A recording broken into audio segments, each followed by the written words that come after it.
So this is the Carpenter bee trap that I bought off of Amazon. I was very skeptical when I first bought it, but as you can see, there are probably there's probably 20 bees in there. You can see how it's made. It's got 3 holes. One side does not have a hole. It comes with this nail and then this chain and literally a standard, very small mason jar that you can unscrew right here. Sorry about that.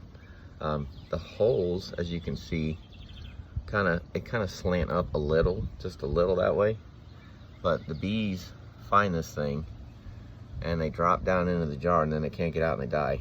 And it has very much controlled the Carpenter bee population. I know a lot of people aren't fans of these things because it's the whole save the bees, but these aren't honey bees, and they actually freak my dog out a lot. So not to mention the kids, but more the dog.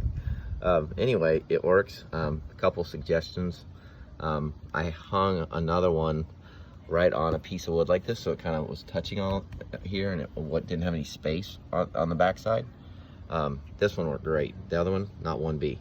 So you need a little bit of like flyby space here.